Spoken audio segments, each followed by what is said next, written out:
Really need to follow the diet in this festival season. Standard eating is of late labeled as dieting by people. Festivals are something which is going to throw you off the bandwagon. Or now that I have indulged in one, say, mithai, then I might as well throw everything out of the window and go ahead and have the full pack, is the other way where people go. Instead of that, I am not a proponent of the cheat day. Wedding to attend in the evening, and it's gonna be a very fancy dinner and all. What if I say skip my breakfast and lunch and then directly have dinner, so that I have a lot? I mean, I can enjoy that meal. Yeah, so now the challenge with that is The calorie conscious people, there are options like sugar-free ice cream, sugar-free mithai, or say baked gujia, all of these things which are basically healthier versions of our Indian items. yeah. So are they good to eat?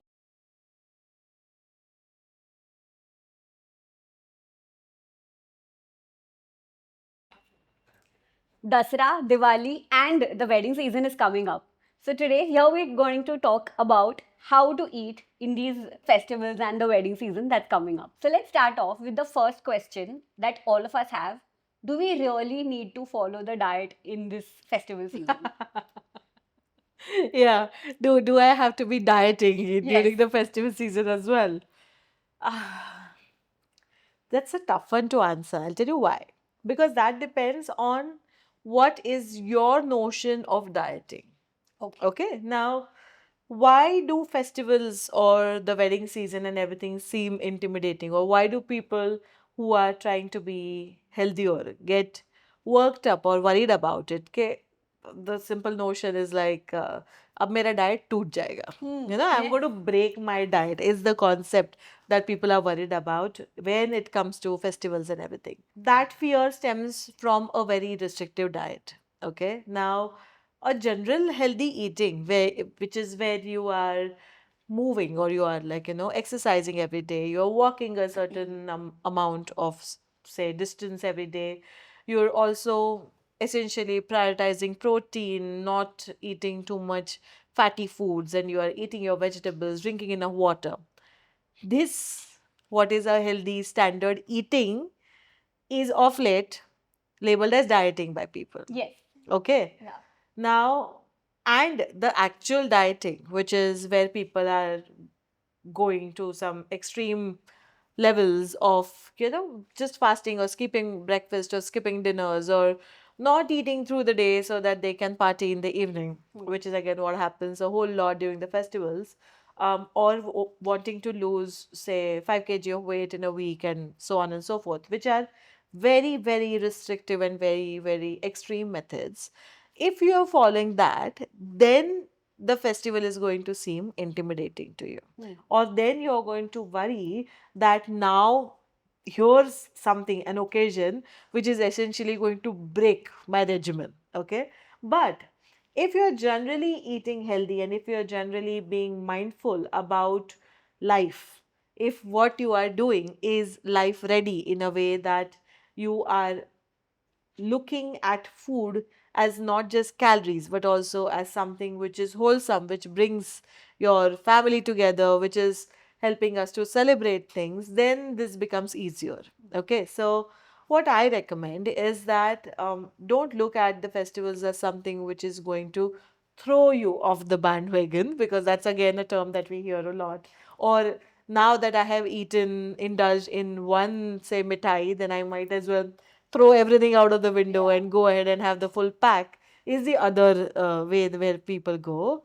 Instead of that, if you try and make these festivals or try and make these celebrations a part of your everyday healthy eating, then you are not going to become so anxious about things, and you're also not going to see a big change in how you look or feel or what it's showing you in terms of your blood sugar levels or in terms of your body weight or in terms of your waist circumference and everything right after the festival. So you spoke about a few things like falling off the wagon and completely going off the diet and all of these things. So can you tell us a little bit more about it? Yeah, sure.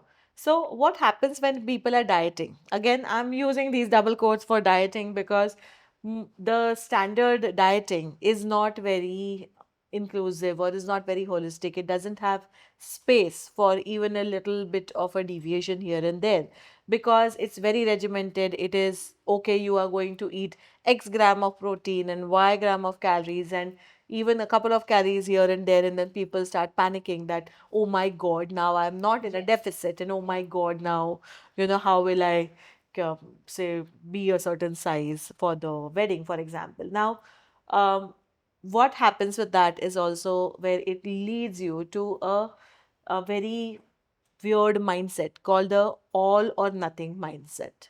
Okay. Okay. Now, the all or nothing mindset is that either I have to be following something absolutely 100% Yes. or I'm going to do nothing at all.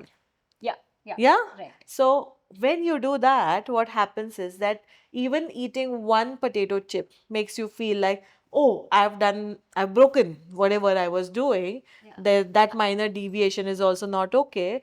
So then I might as well, if it's broken already, then I might as well go ahead and Eat the whole smash packet. the heck out of it, Yes. right? And eat the whole packet, then also order some more, dessert or something, and then call my friends and say, if you want to hang out, today my diet has broken, then I might as well completely let Okay. loose of everything. This happens because your everyday or the regimen is super restrictive, okay? It's because you have set off on a target or you're set off on a practice which is designed to fail. Hmm. Okay, you are planning in the failure by making not keeping any space for any kind of flexibility or any kind of life challenges. Okay, so I always say this that if you're going to stretch or if you're going to try and pull on a rubber band too much, it is going to break. Okay, and if inherently the diet that you're following is something which is constantly straining or stretching that rubber band, then you're just waiting for failure. Okay. Instead, if I understand the notion or the fact that I live in India, I am going to have festivals every 2 months, and I factor in this scenario and make space for that, or make, say, plan for such festivals. For example, we recently had Ganpati, right? Now, around Ganpati is when I sent out a message to all of my clients saying that, yeah, today is Ganpati, the one day when you would want to celebrate with your family and everyone's making ukdi se modak, like the steamed modak and all. And if you want to have them, go ahead. Okay. But what you need to do in such a scenario then is that you make space for that indulgence or that one little treat. So, taking the same example of Ganpati and the modak, what we told everyone was that modak, like, it also helps to understand what that treat is bringing to your plate. Okay, so modak is essentially a carb that it's it's rice flour and it is coconut and some jaggery is what it contains. So when you have a food item which is bringing carbs to your plate, then you simply need to substitute the carbs in your plate which are existing. So if you are going to have, say, a roti or a rice, then maybe skip the roti or the rice or reduce it, depending on how much you are eating, how much your macros are, because that's a very popular term. So just substitute or make space for that. So the in that situation, you end up eating the modak, enjoy the festival, and you don't really, have to look at other people's faces when they are eating, or you actually can be eating it guilt free. Okay, that is my understanding of a guilt free eating. Okay. Okay, but that guilt free eating needs to be mindful. Okay. Okay, so if I start saying that, okay, today is my cheat day, with that's again one of Yeah, the I was going reasons. to ask you about the cheat day. Yes. Yeah, that's also the reason why I am not a proponent of the cheat day at all. Because in my experience of 22 years now, I have seen that the moment you are doing something, okay, you're following a healthy eating habit through the week, and then you give yourself a cheat day, you are telling yourself first that whatever I was doing through the week was for another goal, and now I have to bring out my alter ego, which is going to cheat. Right? Right. And in that situation, then I'm just going to try to forget whatever I did, and I'm going to let go in a way wherein, end of it, I'm going to start feeling guilty. Mm. Instead, if you allow yourself, if you factor that in, and then you say that, okay, there's no cheat day as is, but there is a meal or there's a festival which I'm planning for. So then I am going to make space in my meal accordingly. So I have a wedding coming up 1 month down the line, and I know that on that wedding day, there is going to be, like, if it's my it's a fancy big wedding, Indian wedding, then there's going to be a lot of treats. Of course, I can be mindful and I can pick what I'm going to eat out there. Maybe don't make the entire plate of, the 12 desserts that they have out there and pick only one. Mm. And I can also balance it out by eating healthier through the day. Okay, that is what I would recommend, because otherwise, this all or nothing mindset is always designed to get you to fall off the wagon. Mm. Mm. Instead, why can't we bend or turn the wagon to, accommodate the festivals or the indulgences that are coming our way, so that we are not off track completely? Okay. So you also said that we have to make space for whatever festive food that there is Mm. in for the day. So how about if we say, if I know that I have a wedding to attend in the evening, Mm-hmm. and it's gonna be a very fancy dinner and all, Hmm. what if I say skip my breakfast and lunch and then directly have dinner, so that I have a lot, I mean, I can enjoy that meal. Yeah, so now the challenge with that is that oftentimes all of us now, anyone who is in their 30s and upwards should be, if not, if you're not doing it already, then you should be looking after your blood sugars. Okay. Now, what happens is that if I'm going to starve myself through the day, because you are going to get hungry, okay, even if you are telling yourself that no, Aishwarya, you have this wedding in the evening, so today you're not going to eat. Yeah. That's going to do two things. It's going to make you a really nasty person through the day to everyone, because you're going to be hangry. Yeah. You're going to be constantly thinking of the food. And what the other thing that is going to do is, by the time you reach that dinner table, okay, it's going to be like, all you will lose control and your all hell breaks loose kind of a situation, Right. where you will not be then able to stop with just one dessert. You are more likely to overeat and then more than compensate for whatever calories you did not have in the day. Okay, so that's wrong, basically. That's wrong, Okay. basically. So, a better alternative would be that you eat, say, your protein and you eat your fiber or the vegetables that you're eating. So, a light salad for lunch is okay. Okay. And then you are, like, maybe dropping some carbs, or, not eating as much as you would through the day. And then you go and have that meal, like, at the wedding. That is fine to do. So that way you're not going to take or just start with the desserts. For example, Right. round one, round two of desserts Mm. is less likely to happen. Okay, so I think this is a more practical approach Yeah. to go about it. But then again, so now this was before the wedding. So Mm-hmm. what if I go to the wedding and I overindulge in everything? Hmm. So next day, can I go for like a detox thing or something like that? So here's what happens if you do that, okay? You overate Yeah. in one meal, and then the next day you are again trying to be on a detox, or people go to the extent of, do getting on a cleanse or something, or making sure that they are going to the loo 5 times so that everything is going away. Or the other form is over exercising, wherein you are just going to go to the gym multiple times Yes. to compensate for those calories. Yeah. Now, again, in that, what happens is then you are telling your body that whatever you did needs to be burnt off, okay? And with that, you are going to be more tired. When you get exhausted, when you get more tired, because you're trying to burn more calories, your body is going to automatically adjust your metabolic rate. It will slow it down. Okay. Okay, because you are essentially starving your body, right? You're not going to be eating to compensate for that. Plus, you're also going to try and burn those calories. So, you're going to work out more. Mm. And in that situation, your body is going to be like, something is off. She's not feeding me. And she's also trying to take away a whole lot of my energy or of my calories by, exercising so much. So, your body is going to start conserving the energy that you have, and it will drop your metabolism. Instead, what you should be doing is remember the indulgence, Hmm. remember what all you had, sit with it, eat it mindfully, like, remember the joy that you had, and just get on with your day the next day. And also try to ensure that you are not attending one wedding per day in the wedding season. Yeah, that's true. Yeah. Okay. A lot of the calorie conscious people, there are options like sugar free ice cream, sugar free mithai, or say baked gujia, all of these things, which are basically healthier versions of our Indian Yeah, items. yeah. So, are they good to eat? Can we have them occasionally or no?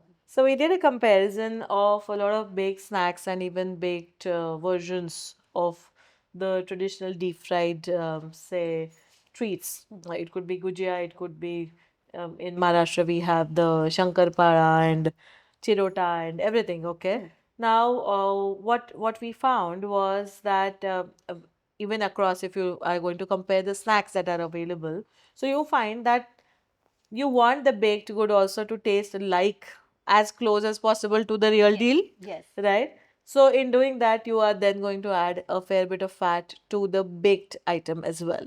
So even if the method of cooking is changing, it still does not always translate to there being lower fat. And the big concerns with festive food or even with say the treats that we will have coming in the coming months is that the sugar and the fat is very high. The caloric load is very high. So baked items don't necessarily change the calories because then they are going to add more fat to the dough and whatever they are making. Okay. But what it does change is that because now you told me that this is a baked gujia, I'm going to be like, oh, this is baked, so I can eat two instead of one. Right. Yes. Right? Yes. And that is the whole point of it anyway, because they want to tell you that, oh, you need not feel guilty about this. Okay. To my mind, I'm like, why do you need to feel guilty about any of the foods at all in the first place? Okay. You can mindfully enjoy them. You don't have to necessarily look for more virtuous options of all of these treats. But um, if you are opting for a baked item or something, then you can just look at check the fat content is what I would say, because it's not necessary that it's always going to be healthy. The other thing is you mentioned sugar free. Yeah. Mithai. Yes. So sugar-free mithai again is great for people with diabetes, especially because you don't want to increase your blood sugar levels. But you again, even in that, need to be mindful of the fat because, say, take an example of a sugar-free chocolate or a sugar-free peda, for example. Okay, a peda is a peda. You even if you are adding aspartame or erythritol to it in place of sugar, it is still made from coa, which is higher in saturated fat. Okay. Okay, so that risk remains. So if eating a sugar-free treat means that you are going to have four instead of one, beware. A lot of people also complain about bloating or indigestion after eating these festive meals. So, how to, help combat that? A lot of that bloating is also happening because of the alcohol that happens in the festive season. So I would say beware of that. No amount of alcohol, zero amount of alcohol is good for you. It's always harmful. So please don't indulge. Okay. The second thing that happens is that you see a lot of acidity and you like, you went out for a meal and you come back and you're going to feel hyperacidity and you will not be able to sleep well. It will also translate to you feeling bloated and everything. So the first thing that you can do to counter that is go for a walk. Okay.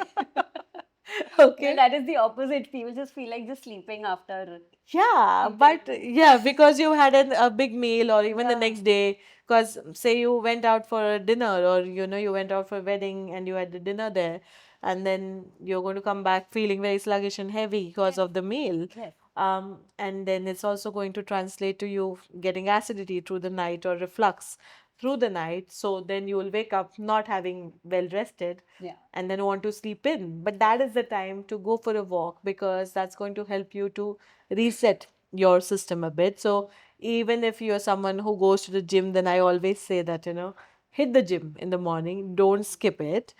You can always take a small nap later if you want to, but don't skip the gym or don't skip the workout. And what you also need to ensure is that the next day, at the very least, if not the same day, that you are upping your fiber intake. Make sure that you are eating at least 30 to 40 grams of fiber in the day that follows. And of course, hydrate, drink a lot of water. That is the way to get rid of the bloating and not start drinking some random kadhas and juices and warm concoctions, cinnamon and cumin and whatnot. That's not recommended. So, to sum it up, can you please tell our viewers a few things to keep in mind for this festive season? First of all, enjoy the festivals. Don't be scared of them.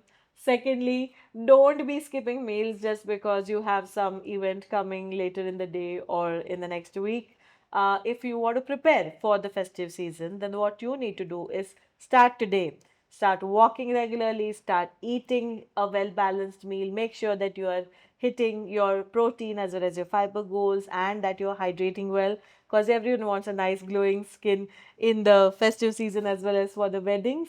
And do not embark on any crazy extreme weight loss regimens, please. Got more questions about how to navigate the wedding season as well as the festive season? Let us know in the comments and we will try to answer them. And of course, you know who to share this with: all of your festival and Diwali and party loving friends. And of course, anyone who's getting married in December as well. Share this video with them and don't forget to subscribe.